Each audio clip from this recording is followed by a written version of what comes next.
Edwards Systems Technology, the leader in fire alarm systems, welcomes you to the instructional package on the operation and service of the IRC-3 system and the FCCA audio control panel. The IRC-3 has quickly become one of the most widely used fire alarm systems in the EST product line. Undoubtedly, one reason for the IRC-3's popularity is its ease of operation. Let's get started by examining the IRC-3 display configurations, specifically the CM1N, which comes in 3 models, the CM2N, which comes in 2 models, and the CM2ND. For this training package, we will be using the CM1N RM rack-mounted master controller. Let's begin by looking at the CM1N and briefly review its LED indicators and switches. The CM1N has 5 LEDs to indicate the following system conditions: normal, alarm, supervisory, and trouble, as well as test program. The normal LED indicates normal system operation. The alarm LED indicates an alarm condition which requires immediate attention. An example of this would be a manual pull station being activated. A supervisory LED indicates a short on a supervisory input, for example, a sprinkler gate valve tamper switch, and it remains on until the short is restored or returned to normal. A trouble LED is a sign of an open condition in any portion of the system communications or the inputs connected to it, and may affect the normal operation of the system. The LED remains on until the condition is restored to normal. The test program LED indicates that the system is in either walk test mode, which is a maintenance function for periodic testing of the system, or program mode. As you look lower on the CM1N panel, you see 4 switch LEDs: reset, alarm silence, trouble silence, and drill all call. The reset switch is used to reset existing alarm activations. This should be only done after the alarms have been identified, responded to, and all devices in alarm restored. Note that a system reset may only be done by authorized personnel. The alarm silence switch silences the system's audible notification appliance circuits. An example of these would be bells, speakers, horns, etc. While the system is in the alarm silence condition, the yellow LED on the switch illuminates. If more alarms are detected in the system, the audible notification appliance circuits will sound and the LED will turn off. Caution! Pressing the alarm silence switch while the LED is on will activate the system's drill all-call function, and all audible notification appliance circuits will sound. Remember, like a system reset, an alarm silence may only be initiated by authorized personnel. The trouble silence switch is used to silence the local trouble buzzer, and when pressed, its yellow LED turns on. Again, if additional trouble conditions are detected, the buzzer will resound and the LED will turn off. The drill all-call switch activates all notification appliance circuits in the system. Visual notification appliance circuits such as strobes and lights will activate only if they have been manually programmed to do so. The switch's yellow LED will turn on to indicate that a drill all-call has been activated. Pressing the drill all-call switch while the LED is on will cancel the drill all-call in a non-alarm condition. If the system has reported an alarm, pressing the drill all-call switch with the LED turned on will put the system into an alarm silence mode and turn on the alarm silence LED. To the right of these switches are 2 additional switches labeled Back and Next Act. The Next Act button is used to acknowledge incoming messages and scroll through all previous messages on the status display screen. The Back button may be used to review the stored information. When reviewing messages, note that only the first 15 acknowledged will be displayed with their appropriate detailed information. Additional messages will only display the input address and the time it was reported. If there are no messages waiting to be acknowledged, pressing the Next Act and the back button simultaneously will return the display to the normal system status readout. Messages are presented on the LCD display. Typically, the display shows the time in 24-hour format, the number of active points, and the number of disabled points or devices in the system. The DP display normally reads 0000 unless the operator has disabled points within the system. Detailed messages are displayed below the first line of the information on the display screen. These messages typically describe the alarm or supervisory input location and type. Now let's get down to the specifics of the CM1N operation. We'll start by discussing what to do when the system goes into alarm. When an alarm is reported by the system, it is indicated by the alarm LED on the main panel, and the notification appliance circuits are activated. Note that in the event of an alarm, if your system does not automatically notify the fire department, you should be sure to contact them immediately. The location of the alarm is shown on the display panel. According to the information programmed into the panel, the message for each alarm will vary. You should review the initial alarm message and acknowledge any additional alarms by pressing the Next Act switch. A typical message display might look like this. Notice that the display reads MW001. This part of the window is very important because it lets you know how many additional messages you have waiting. The most recent alarm message is the first one on the list, and additional messages follow in order by priority. For example, alarm messages have the highest priority and will be the first to be displayed. All alarm messages should be acknowledged before the system is reset. Once all of the alarm messages have been acknowledged and the alarm has been identified and responded to, the system may be silenced by pressing the Alarm Silence switch. Finally, when all inputs have been restored and all messages have been acknowledged, the panel may be returned to normal by pressing the Reset switch. What happens when a trouble condition is reported? A trouble condition is not an alarm. It is simply an indication that some portion of the fire alarm panel is in an off-normal condition, and the integrity of the fire alarm system may be affected. Several conditions may cause this, the most obvious being a break in system wiring.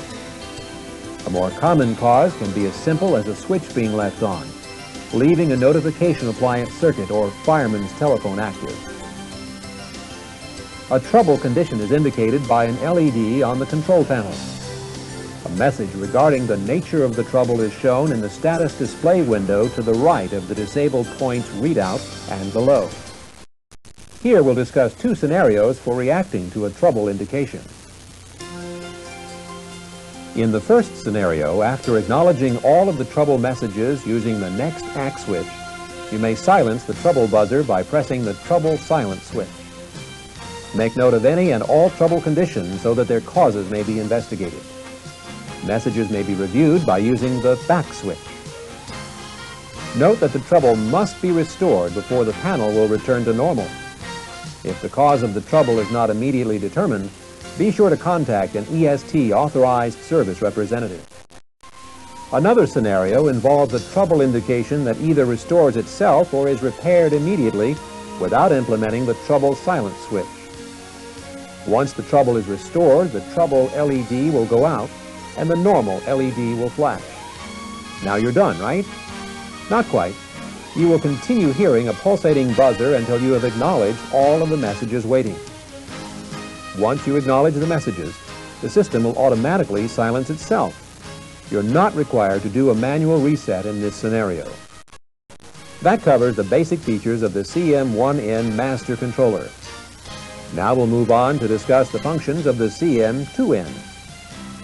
The CM2N is a remote system controller slaved to the CM1N and does not require extensive operator action.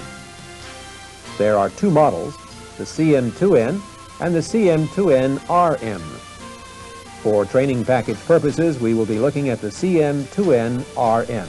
This controller provides two switches used for alarm silence, trouble silence, and reset functions. These switches will only function in the event that the CM2N is no longer communicating with the CM1N master controller. This condition is known as standalone. The alarm silence switch silences all audible notification appliance circuits connected to the CM2N. The same goes for the trouble silence switch. It silences the trouble buzzer in the local power supply associated with that CM2N. The trouble buzzer in the local power supply will not sound if it is communicating with the CM1N master controller. Resetting the CM2N can be accomplished by simultaneously pushing both the alarm silence and the trouble silence switches. The final controller we'll look at is the CM2ND. The CM2ND remote controller provides an LCD display in addition to 4 LEDs to indicate normal, alarm, supervisory, and trouble condition. The normal LED indicates that the CM2ND circuits are in fact normal. This does not necessarily indicate the condition of the system like the normal LED of the CM1N does.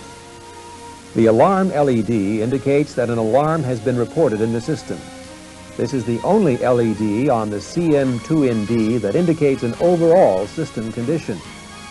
For example, a manual pull station or smoke detector that is activated on any other master or remote controller would turn on this LED as well. A supervisory LED indicates a short on a supervisory input. For example, a sprinkler gate valve tamper switch. The LED remains on until the short is restored or returned to normal. Most often, this is a local condition to the CM2ND, but it may be manually programmed to indicate system-wide conditions. A trouble LED is a sign of an open condition in any portion of the panel communications, or it may reflect an open condition within the inputs connected only to the CM2ND.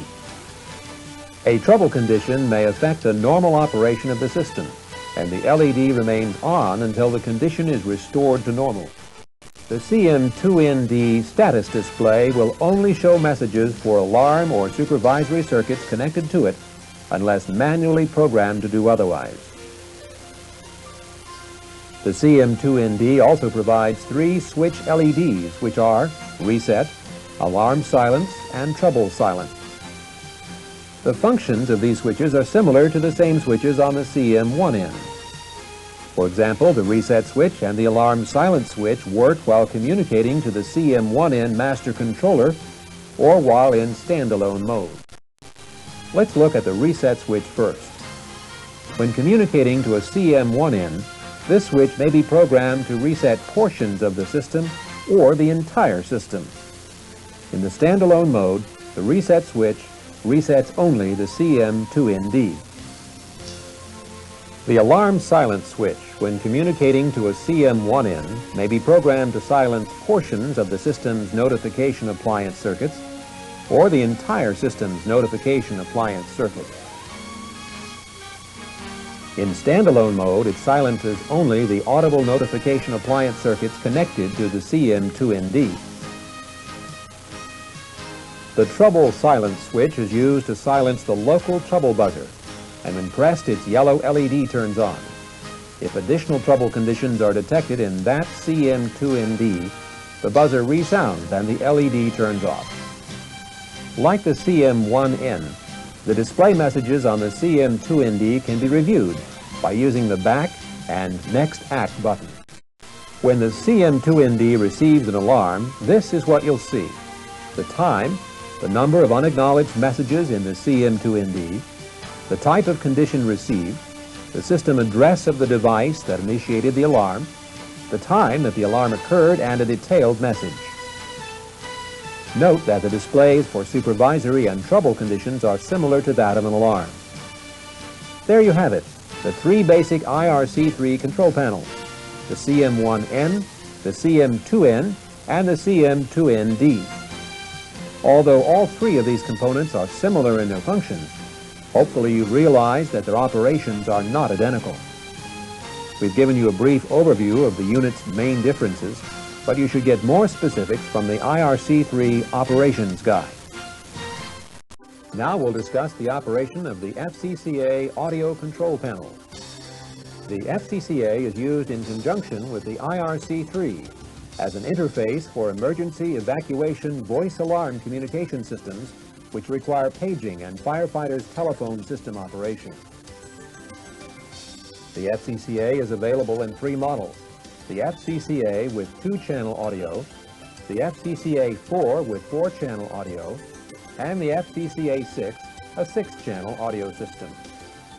For the purpose of this training package, we will be using the FCCA 2-channel audio system. There are 4 major features that make up the FCCA: a paging microphone, a firefighter's telephone, a VU meter which indicates microphone output strength, and the channel control switches. Let's look at the switches. As you can see, there are 2 columns of switches labeled Channel 1 and Channel 2. Channel 1 is known as the fire area, and Channel 2 stands for the other areas. The Channel 1 fire area is defined as those locations which receive primary notification that a fire alarm is received. Typically, these locations are the fire floor, the floor above, and the floor below. These locations receive the audio output, which may be one of 15 tones or a pre-recorded message. The Channel 2 other areas of the building are defined as all locations not included in the fire area. These locations receive the audio output, which may be one of 15 tones or a pre-recorded message. Tone outputs and tape outputs may be automatically or manually activated. Mic and phone page are both manually activated. Let's look at the basic FCCA system operation. In an alarm condition, the system activates the FCCA and turns on the Channel 1 fire area audio output. If the system is in dual channel operation, the audio outputs of the Channel 2 other areas will also be activated. Either the tone or tape LEDs will illuminate, depending on the source of the audio output. Distribution of the audio output from Channel 1 is done automatically by other system components, as is the audio output from Channel 2 in the dual channel operation. Note that additional floors may be manually switched in for audio distribution by using an annunciator switch panel if one is installed in your system. System paging can be accomplished by using one of 2 methods, either through the paging microphone or the firefighter's telephone. In order to use the paging microphone, press the fire area mic switch. This will cause the mic switch LED to turn on. The fire areas are automatically connected and ready to receive a page. If the system is in dual channel mode, you'll need to press the other area's mic switch as well in order to send the page to all active speaker circuits. Again, additional floors may be manually switched in for audio distribution by using an annunciator switch panel if one is installed in your system. Pressing the push-to-talk switch on the microphone will automatically override the tone tape message being broadcast. When speaking, you should observe the VU meter to ensure that you're getting a proper output level. Note that if you press and hold the push-to-talk switch and do not talk within 15 seconds, the fire tone will automatically resume, regardless of whether an alarm is present in the system or not. It is for this reason that we do not recommend using the FCCA as a general paging system. To use the firefighter's telephone for paging, press the phone button on the fire area column. This overrides the tone tape message output completely, and paging should begin immediately. Remember that if the system is in dual channel mode, you'll need to press the other area's phone switch as well to send the page to all active speaker circuits. Note that the VU meter is not used when operating the firefighter's telephone for paging. When paging is complete, you should select either the tone or tape output by pressing the appropriate switch on either or both channels. Failure to press any switches will automatically return the FCCA to tone output. The firefighter's telephone, when used for two-way communication, allows fire department personnel at the master control panel to communicate with firefighters in remote areas. No control switches need to be pressed to activate this function.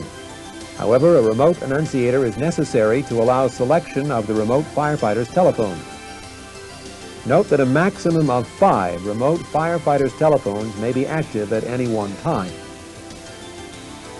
While a remote firefighter's telephone is selected, the person operating the FCCA has the ability to allow paging from that remote phone by pressing the phone page switch for the area desired. Selective paging can be accomplished by choosing specific areas controlled by the remote annunciator panel and sending the page only to those areas. Well, that concludes the basic operation of the FCCA unit. If you desire more information on specific technical questions, you should refer to your operations guide. Let's switch gears here and move on to some of the advanced functions of the IRC-3 control panel. It is recommended that the IRC-3 Service for End Users course be attended before attempting to perform any of the listed functions. The advanced functions can be activated through the numeric function keypad seen here. Each function requires a specific password level. First, we'll look at the Test Stat button. This button is used to access system test functions and to display system status. This is the first menu you'll see when you press the Test Stat button. To test the system, key in 1 and press the Enter button to bring up the following screen. Here you must enter the panel address you wish to test. Only one panel address may be tested at one time. For example, sensors and modules on the same ZAS line must be tested separately. If an alarm occurs in a panel address not in the walk test mode, the test panel address will automatically revert to normal operation. Also remember that you have only 1 hour to complete a panel address test. After 1 hour, the address is automatically removed from the test mode and restored to normal operation. When the testing is complete, press the Delete key to remove the panel address from the test mode. To check the system status, press the Test Stat button and enter 2 to bring up this screen. Press the Next Act button to scroll the display to the next screen. Here you can check the status of fuses, ground faults, batteries, etc. An indication of 1 indicates that the status is okay. A 0 indicates a fault. If the system has a ZAS2 card installed, the next screen you'll see is this. Here, the status of things like ZAS2 internal trouble, ZAS2 mapping, and ZAS2 card ground faults can be checked. Again, a 1 indicates that the status is okay or is completed, and a 0 indicates a fault exists. If the system has additional ZAS2 cards, their status would be displayed in additional screens like the initial ZAS2 display. If there are no other ZAS2 cards, then the next screen you'll see is the Field Panel Status. Here, the panel addresses can be scrolled through to see if they have any active points. Pressing the Next Act button allows you to continue to scroll through the different status messages as seen here. For example, you can check items like the alarm status, supervisory short status, trouble status, etc. Next, let's look at 2 types of reports which can be generated. You may request either a sensitivity report or a history report. For a sensitivity report, simply enter the number of the panel address for which you want a report, and the information will be sent to the printer. To obtain a history report, choose whichever category for which you need information, and it will be sent to the printer. It's important to note here that all of the information from these reports will be sent to the printer, whether the printer is enabled or not. Also remember that when the system is restarted or rebooted, all system history information is lost. Let's move on to the Enable-Disable function. Here you can enable or disable system functions. Once you've accessed either of the options, you'll see this menu. You may select any of these options, such as zone, zone message, time controls, etc., and either enable or disable them from this menu. Remember that when you disable a zone, zone message, data line, panel, action, or sequence, the disabled points counter on the status display will increase. The address of each disabled point will also be reflected in the status display. Outputs cannot be disabled, but they can be activated or reset, which brings us to our final function, the Act Reset key. This function is used to either activate or reset outputs. This is the menu you will see when you choose the Activate option. You can activate any of the following: outputs, actions, sequences, smoke level 1 and smoke level 2 from this screen. Remember that any of these items you activate will remain active until you reset them. Choosing the Reset option brings up this menu screen where you may reset outputs, actions, sequences, and the verification history file. If you desire more information on specific technical questions, you should refer to your operations guide.